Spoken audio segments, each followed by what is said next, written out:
Mon grand-père a demandé avec surprise, « Mon grand, pourquoi es-tu venu en taxi? Qu'est-il arrivé à la BMW qu'on t'a offerte pour tes 21 ans ?»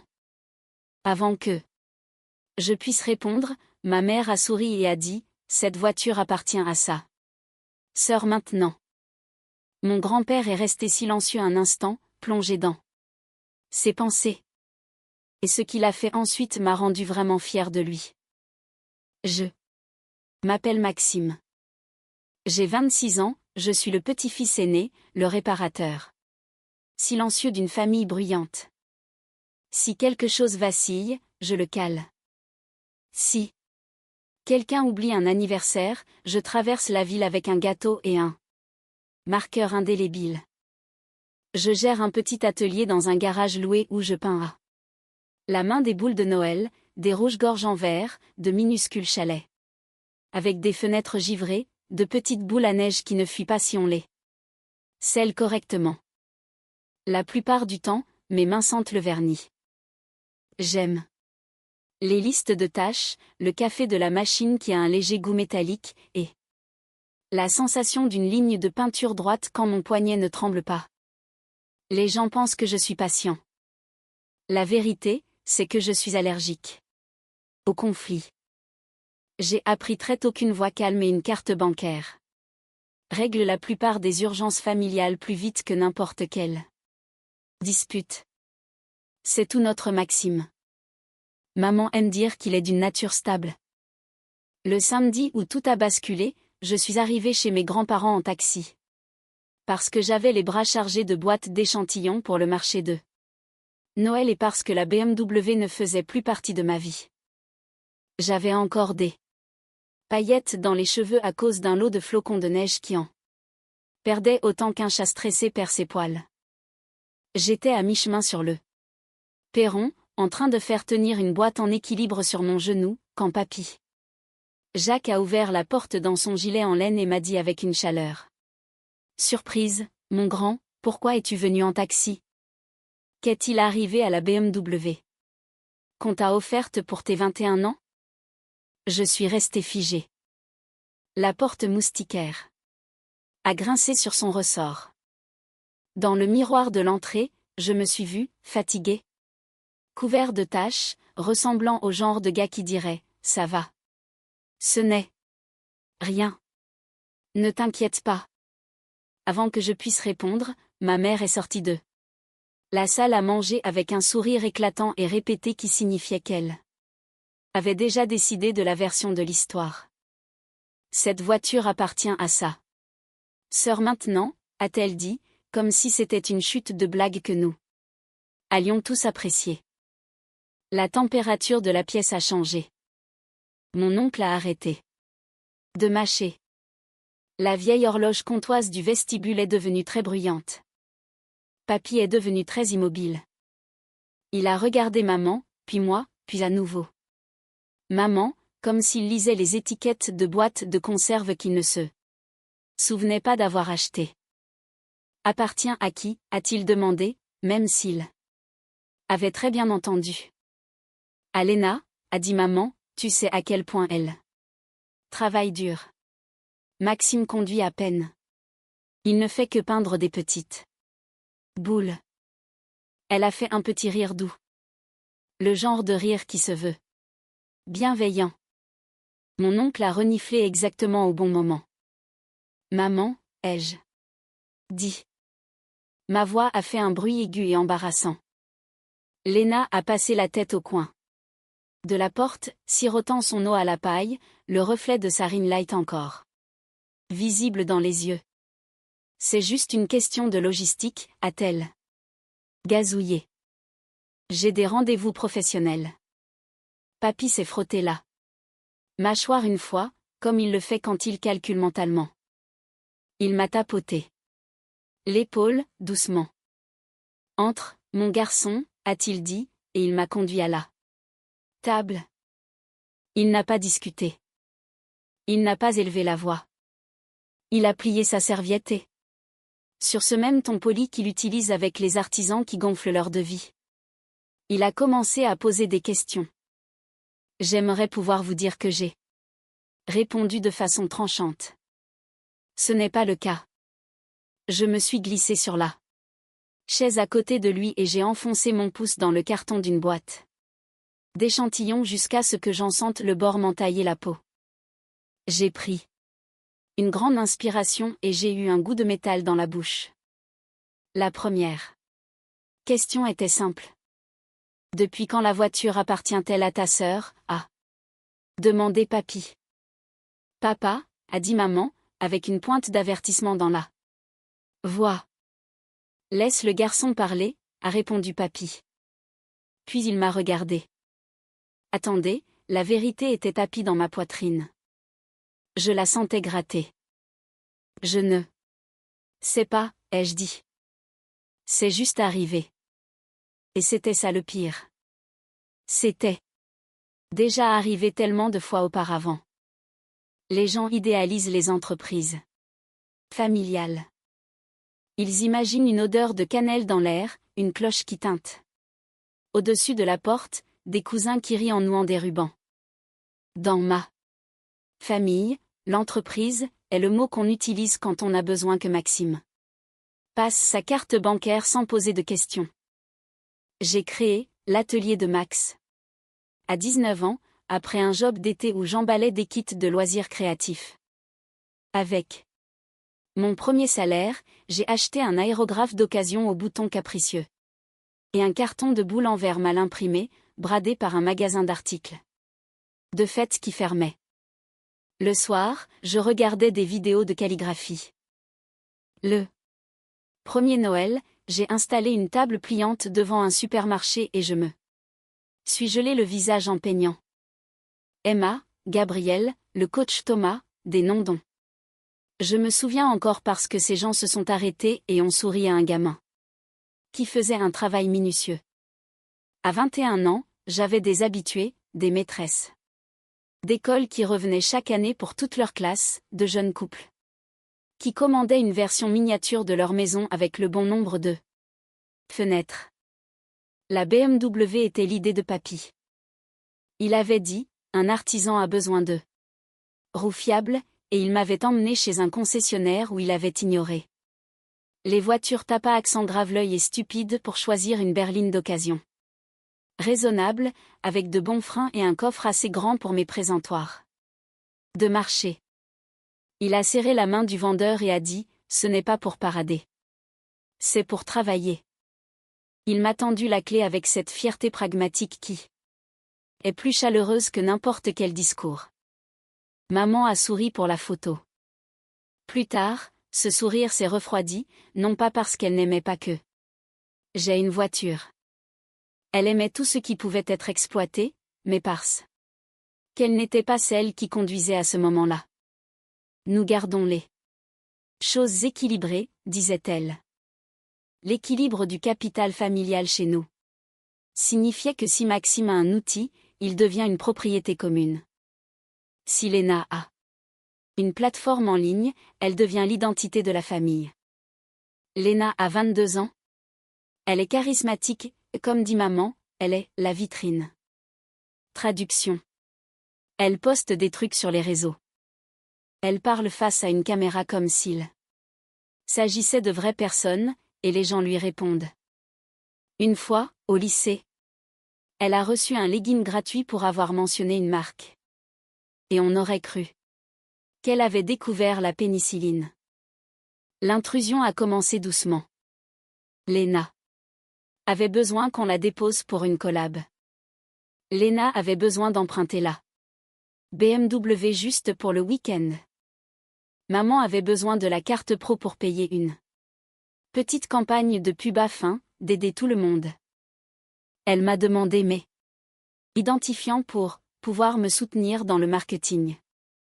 J'ai dit oui parce que dire non dans notre maison, c'était comme claquer une porte dans une bibliothèque. Tout le monde l'entend. Tout le monde joue les offensés. Puis est venu le premier prêt. Maman m'a appelé alors que j'étais en train de vernir une douzaine de petits rennes. Mon chéri, a-t-elle dit avec sa voix de miel. Les heures de ton père ont été réduites ce mois-ci. Pourrais-tu avancer l'échéance du prêt immobilier? Juste en attendant le remboursement des impôts. Je l'ai fait. 1800 €, plus les frais. Le mois suivant, juste. Cette fois pour la facture d'électricité. Ensuite on réglera les comptes quand le contrat de Léna avec sa marque tombera. Il n'est jamais tombé. Mais il n'arrêtait pas de me rappeler que nous formions une équipe. Tu es l'entrepreneur, disait maman, tu peux le déduire de tes charges. Pendant ce temps, la BMW a élu domicile chez Léna. Elle a posté des selfies dans le miroir avec mon bébé comme si la voiture lui avait été offerte par les dieux de la création de contenu. Quand j'ai demandé à l'utiliser pour un marché à l'autre bout de la ville, elle a dit, PFF, j'ai déjà des shootings de prévus. Toi, tu travailles dans un garage. Elle l'a dit sans méchanceté, comme on parle de la météo, comme on annonce qu'il pourrait pleuvoir. Quand j'ai insisté, maman a soupiré comme si j'étais déraisonnable. Tu conduis à peine. Maxime, un Uber est une dépense professionnelle. Léna a des rendez-vous. Alors, j'ai pris des Uber pour aller décharger mon stand. J'ai trimballé des cartons dans les coffres de chauffeurs qui me regardaient comme si j'essayais de construire un nid. Je me disais de ne pas être mesquin. J'ai déversé ma rancœur dans la peinture de feuilles de houx et de lignes nettes. Je me suis promis que les fêtes de Noël arrangeraient tout. Les ventes allaient exploser. Les chiffres feraient oublier tout ce brouillard. Le brouillard s'est épaissi. Des prélèvements que je n'avais pas faits sont apparus sur mon compte. 250 € pour un forfait de poste. Sponsorisé, croissance familiale. 120 € pour un boost d'influenceur. 85 €. Par-ci. 65 € par-là. Ma carte professionnelle était liée à un compte de marketing familial que Léna avait configuré. Quand je l'ai confrontée, elle a scié. La marque doit grandir. Quelle marque, ai-je demandé. La marque, c'est moi qui peins jusqu'à m'en détruire les épaules. Ne sois pas égoïste, a coupé maman depuis le pas de la porte. Ta sœur ramène des yeux sur ta petite boutique. Ça n'a pas de prix. J'ai commencé à tout tracer. 1. Tableau Excel à 2 heures du matin, mon souffle formant de la buée dans le garage glacial parce que le radiateur d'appoint faisait sans cesse sauter les plombs. Ligne par ligne. Les virements pour le prêt immobilier, les frais publicitaires, l'essence pour une voiture que je n'avais pas, le stock de boules offerte pour gagner de la portée. Les commandes sur mesure remboursées par Léna.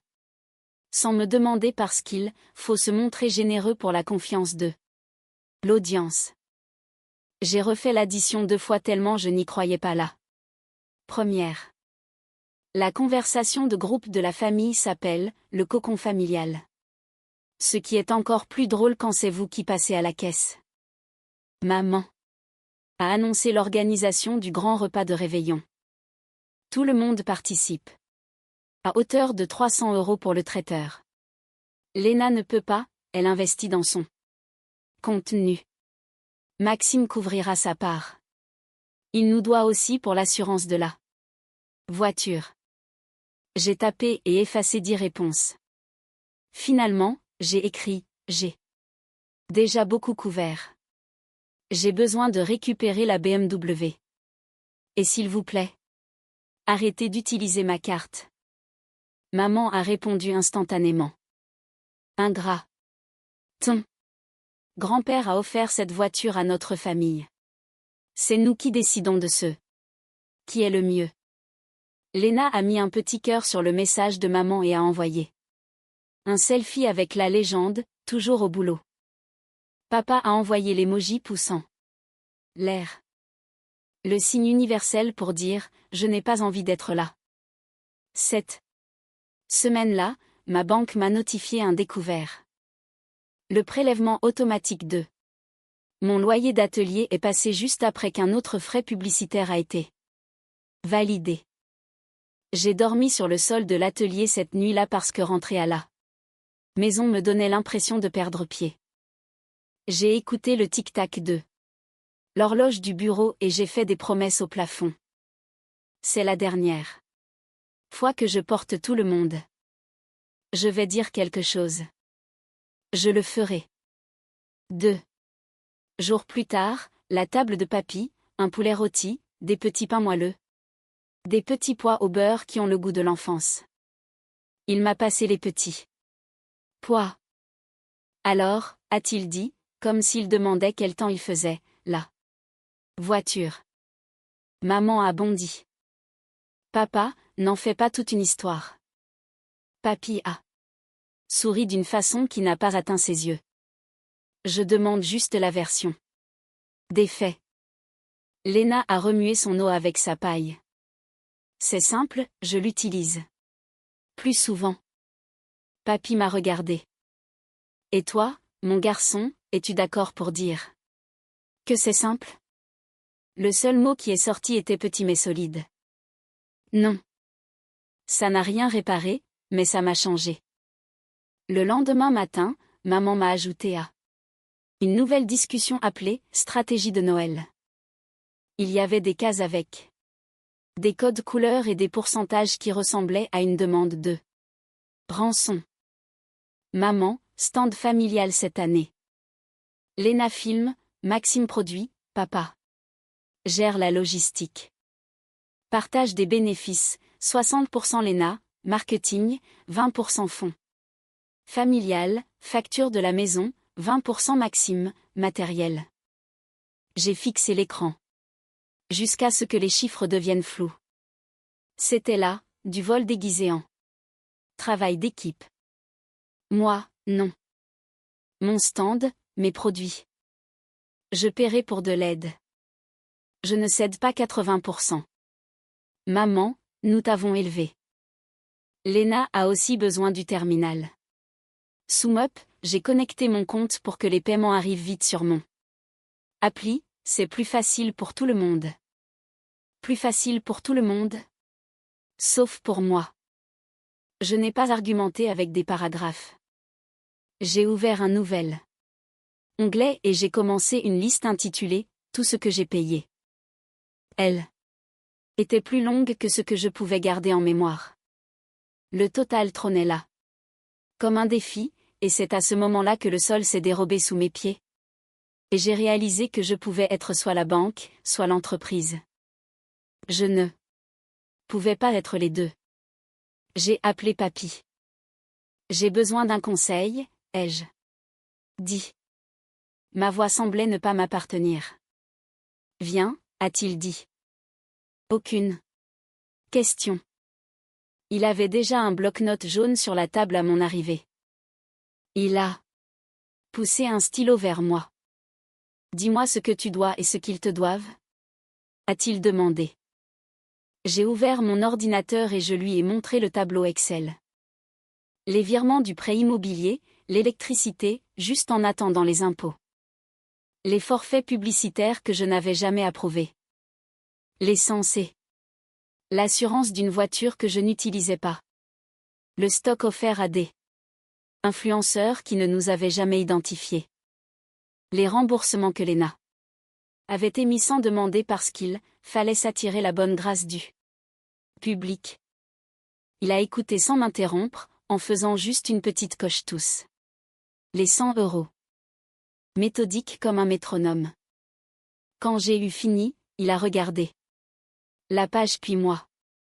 Tu subventionnes leur train de vie, a-t-il dit. Il appelle ça de l'amour pour faire passer la pilule. Quelque chose s'est desserré en moi parce qu'il avait posé un mot dessus et parce qu'il n'utilisait pas de grands mots. Il a parlé de vol sans dire le mot vol. Il a versé du café.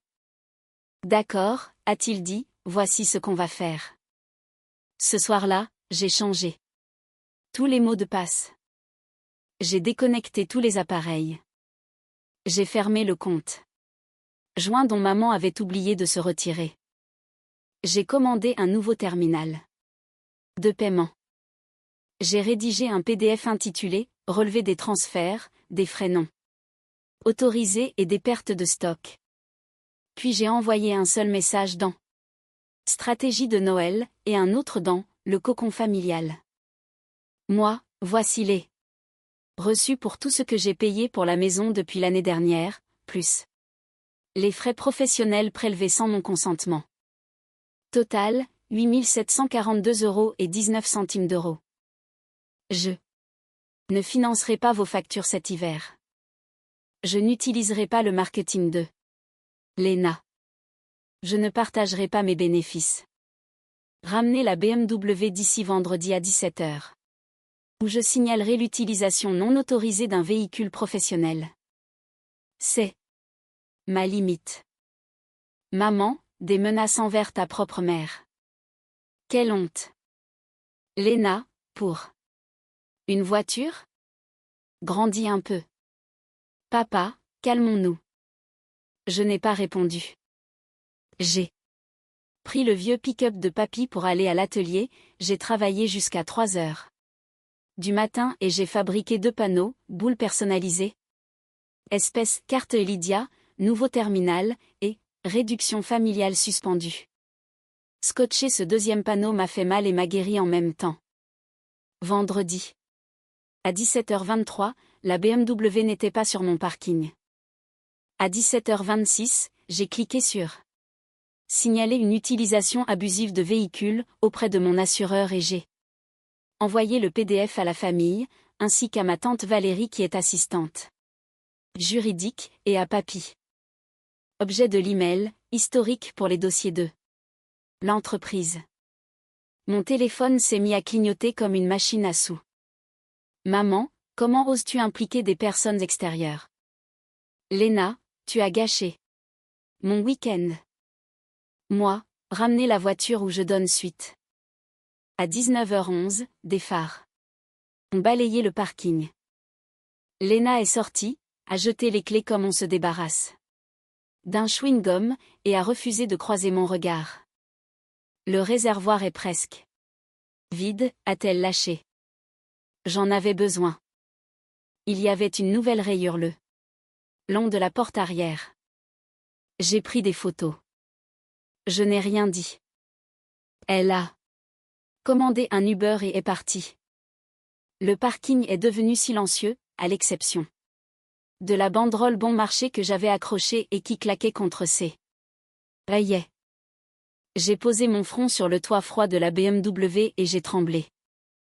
Soulagement, rage, chagrin, tout s'en mêlait. Puis mon téléphone a vibré. Papy. Fier de toi. Passe demain. J'ai dormi 4 heures et je suis allé au marché de Noël avant l'aube. Les marchés de décembre sont un champ de bataille de sourire. Vous êtes frigorifié. Vous avez mal aux pieds. Votre cerveau vous murmure que vous n'avez pas vendu assez cher. Mais ce premier week-end après avoir posé ma limite, je me suis senti léger, comme si j'avais posé une charge que je ne réalisais même pas porter. Papy est arrivé à 9 h tapante dans son vieux manteau en laine. Il a acheté 6 boules dont il n'avait pas besoin. Il m'a tendu un thermos de café et a pris le tabouret de rechange derrière le stand, commentant mon lettrage comme un commentateur sportif. Belle courbe sur ce G, il n'a pas parlé de maman. Il n'en avait pas besoin. À midi, j'avais vendu toutes les décorations en forme d'os pour chien.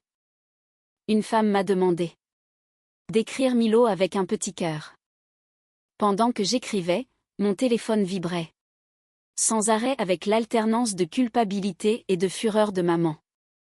Maman, tu nous as fait honte avec cet email. Maman, si l'assurance augmente, c'est toi qui paie. Maman, nous sommes une famille, la famille partage. J'ai mis la conversation en sourdine et j'ai peint le nom de Milo, net et petit. À 14 h, Papa a dérivé jusqu'au stand avec les mains dans les poches de sa veste. Comme s'il n'avait pas le droit de les sortir. Ta mère est bouleversée? A-t-il dit dans le vide, près de mon oreille. Je sais pour l'argent. Je n'en discuterai pas sans papy, ai-je répondu. Ma voix était posée. Je ne l'ai pas reconnu au début. Il a hoché la tête une fois et est parti comme un homme qui se serait trompé de salle d'attente. Le soir même, maman avait publié sur Facebook un post sur les enfants qui oublient qui les a nourris et elle m'avait identifié. Une tante a appelé pour me dire « Excuse-toi ». Une autre tante m'a envoyé un SMS « Fière de toi ». Toujours discrètement, toujours en silence. Le dimanche matin, papy a convoqué un café familial. Tout le monde est venu parce que quand papy demande de venir, on vient. Il avait 2 dossiers sur la table. Mon tableau Excel et une fine liasse de documents avec des intercalaires. Maman s'est lancée tout de suite. Papa, Maxime fait une montagne de tout ça. Léna avait besoin de soutien. Il l'a punie. La voiture. Papy a levé la main. Nous allons commencer par les chiffres. Il a tapoté le dossier. Maxime a transféré un peu moins de 9 000 € à votre foyer cette année et a payé environ 2 000 € de frais professionnels pour la famille sans autorisation. Il a également été privé de l'usage d'un véhicule que j'avais acheté spécifiquement pour son travail. Il a regardé Léna. C'est du vol par utilisation, même si ton intention n'était pas de nuire. La bouche de Léna s'est ouverte puis refermée. Maman a ri, un rire sec. Papa, n'utilise pas de termes juridiques. C'est la famille. La famille, a répondu papy, devrait être le dernier endroit où l'on est confronté au vol. Silence.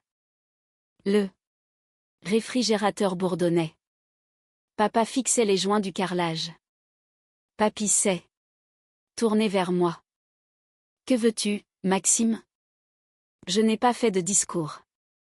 J'ai dit 3 choses. Je veux que ces prélèvements cessent. Je veux un plan de remboursement, et je veux une limite claire. Mon entreprise est à moi. Papy a hoché la tête. Bien. Il a fait glisser la fine liasse de documents vers moi. Et je te veux en sécurité. Il y a des années, j'ai mis de côté un petit fonds de placement destiné aux besoins de la famille. Après avoir vu comment les besoins ont été définis ici, je l'ai réaffecté pour toi et pour ton entreprise. Ce n'est pas une fortune. C'est assez pour un bail commercial convenable et un deuxième plan de travail. La chaise de maman a raclé bruyamment sur le sol. Tu ne peux pas récompenser son caprice, a-t-elle dit. Le rouge lui montait au cou. Tu encourages son égoïsme. Le regard de papy était doué. Inébranlable. J'encourage le travail, a-t-il dit. Et les limites. Papa a tenté une voix intermédiaire. Peut-être que Maxime pourrait continuer à aider à la maison une fois que les choses se seront stabilisées. Non. Ai-je dit d'une voix calme. Mais ferme. Je ne financerai plus la maison. Si vous avez besoin d'aide, je vous apporterai des courses quand je le pourrai. Ça s'arrête là. Maman m'a pointé du doigt, la main tremblante. Tu nous dois. Bien ça. On t'a élevé. Tu m'as élevé pour être utile, ai-je répondu. Je choisis d'être respectée. La voix de Léna s'est fait toute petite. Alors, qu'est-ce que ça veut dire pour moi? Je comptais sur, tu sais, des collaborations. Si tu me coupes les ponts, mon taux d'engagement. Si ta marque a besoin de l'argent de ton frère pour exister, a dit papy doucement. Ce n'est pas une marque. C'est de la dépendance. Léna a eu l'air de vouloir pleurer, puis s'est mise en colère contre elle-même pour avoir failli pleurer. Peu importe, a-t-elle lâché. Je me débrouillerai. J'espère que tu le feras, ai-je dit. Et je le pensais vraiment. Pas de fin dramatique, pas de câlin de groupe. J'ai pris le dossier et je suis retournée à l'atelier. Cette semaine-là, j'ai signé un bail de courte durée pour un local d'angle avec 2 grandes fenêtres qu'on peut nettoyer de l'intérieur. J'ai déménagé mes présentoirs de nuit avec l'aide de mon voisin, un infirmier de nuit qui refuse l'argent et a accepté à la place une boule de Noël, meilleur voisin 2025. J'ai imprimé un panneau propre pour la vitrine avec mes horaires d'ouverture et la mention « Commande sur mesure bienvenue ». J'ai posté une vidéo, juste mes mains, pas de visage, juste moi en train de peindre des points de neige sur une minuscule boîte aux lettres bleues. Elle a récolté 100 likes d'inconnus et un de papy qui n'a même pas de compte, ce qui veut dire que mon cousin lui a montré comment faire et qu'il a appuyé sur le cœur exprès. Maman a ajusté ses stratégies. Elle a demandé si je pouvais prêter quelques supports vierges à Léna pour qu'elle lance sa propre collection. J'ai dit non. Elle a froncé les sourcils comme si j'avais brisé un vase. Elle a demandé à emprunter la BMW pour que papa vérifie quelque chose sous le capot. J'ai répondu que la voiture restait sur mon parking avec une barre anti-vol sur le volant. Quel drame, a-t-elle dit. D'accord, ai-je répondu. Et c'était toute la conversation. Un journal local a publié un tout petit article sur les artisans des fêtes. Ils ont photographié mes mains parce que mes ongles sont recouverts de peinture argentée en permanence et que le journaliste trouvait ça pittoresque. La légende disait « Petite boutique, main sûre ». Papy a découpé l'article et l'a collé sur son frigo avec un aimant en forme de tomate. Il le montrait du doigt chaque fois que je lui rendais visite, comme s'il allait grandir si on y croyait assez fort. La veille de Noël, j'ai fermé plus tôt et j'ai apporté un carton d'articles de second choix à la maison de retraite locale. Des taches de peinture et des bonhommes au chapeau de travers, ceux que je ne vendrai jamais. La directrice a pleuré et a dit « Ils sont parfaits pour nous ». Sur le chemin du retour, je suis passée devant la maison de mes parents.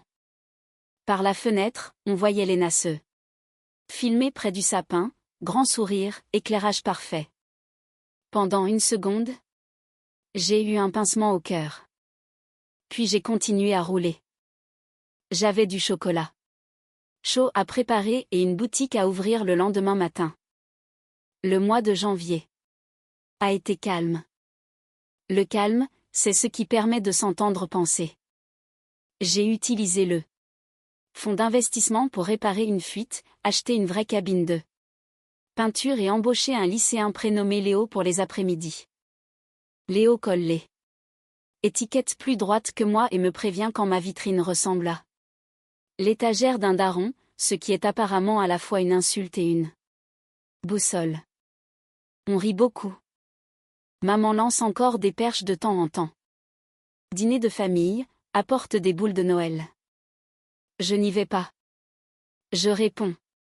Je ne peux pas, horaire de la boutique, ce qui est vrai et qui est aussi un langage de pose de limite. Parfois elle répond avec un pouce vers le bas. Parfois rien. Papa est passé 2 fois et a payé en espèces des décorations de pêcheurs personnalisées avec l'année 1989. Il se tenait là comme un homme sur un bateau auquel il ne fait pas confiance. Ton grand-père est fier, m'a-t-il dit. Il a ajouté, tu as bien agi. J'ai emballé les boîtes et j'ai dit. Tant mieux. Léna a posté une vidéo de rebranding en février. Style de vie. Astuce de friperie, réorganisation de son appartement. Elle n'a plus redemandé de support vierge. Elle est passée une fois, à acheter une minuscule décoration en forme d'appareil photo pour une amie et a payé le prix fort. On ne sait pas. Fait de câlins. On ne s'est pas disputé. On était juste deux adultes de parée. D'autres d'un comptoir. Ça ressemblait à un nouveau départ. Les clients ont commencé à me raconter leurs propres histoires de limites pendant que je calligraphiais leurs noms. Une infirmière qui a arrêté de payer les amendes de son frère. Un fil qui a récupéré un pick-up utilisé comme Uber familial. Une grand-mère qui a refusé d'être le distributeur de billets pour les fêtes. Ils repartaient avec leurs rubans et les épaules plus légères, comme si la décoration pesait quelque chose avant de ne plus rien peser. Un mardi, papy était assis au fond avec ses mots croisés et a dit sans lever les yeux, le travail est long, mais honnête. Ça vaut mieux que les applaudissements. J'ai continué à peindre et j'ai réalisé que je respirais plus librement que je ne l'avais fait depuis des années. Poser des limites semble méchant aux yeux des gens qui profitent du fait que vous n'en avez aucune. Ils qualifient votre nom de trahison. Ils disent que vous avez oublié d'où vous venez. Ils font en sorte qu'être utilisé ressemble à être aimé. Avant, je tombais dans le panneau. Plus. Maintenant. Dire non n'a pas rétréci ma vie. Ça y a fait de la place. Je dors. Je mange mes repas dans des assiettes au lieu de le faire au-dessus d'une poubelle dans le garage. Je passe à la maison de retraite avec une petite boîte d'objets imparfaits tous les mois. Léo me parle de ses contrôles de maths et de ses playlists pendant qu'il prépare les commandes. J'appelle les choses par leur nom. Je dis, je ne peux pas faire ça. Et je ne me justifie plus comme un négociateur de prise d'otage. Ma relation avec maman est stricte. Elle m'invite. Je décline. Quand on se parle, je m'en tiens à la météo et à son jardin. Quand elle essaie de glisser une allusion à l'argent dans la phrase, je l'enjambe. Papa gravite entre nous comme un papillon de nuit essayant de choisir sa lampe. Léna se cherche face à la caméra. Tant mieux pour elle. Ce que papy a fait après ce moment de silence à table, c'était bien plus que de la paperasse. Il ne m'a pas sauvée. Il s'est tenu à mes côtés pendant que je me sauvais moi-même. Il m'a regardé comme si j'étais déjà un homme en train d'accomplir une chose difficile mais ordinaire. Et ce regard a rendu le sol sous mes pieds à nouveau solide. Je croyais que l'amour signifiait payer n'importe quelle facture. Avec le mot « famille » griffonné en motif. Maintenant, je pense que l'amour ressemble à une chaise tirée à côté de vous et à un café chaud pendant que vous faites la liste de ce que vous pouvez et ne pouvez pas donner. L'amour ne déforme pas ce qui n'est pas offert. L'amour ne rebaptise pas le vol pour le rendre acceptable. Je suis Maxime. Je fabrique de petites choses fragiles qui, d'une manière ou d'une autre, durent dans le temps. J'aiderai quand je le pourrai, avec joie, librement, à deux mains. Mais je ne serai la banque de personne. Je ne me laisserai pas culpabiliser pour financer la version de moi qu'il préfère, un portefeuille silencieux avec de la peinture sous les ongles. Je ne me laisserai plus utiliser. C'est ma limite. Elle ne bougera pas. Et si quelqu'un appelle ça de l'égoïsme, très bien. Je sais ce qu'il en coûte de dire oui à tout. Je préfère de loin ce que mon nom m'a offert. Du temps, des mains sûres, et une vie qui me donne l'impression d'être enfin la mienne.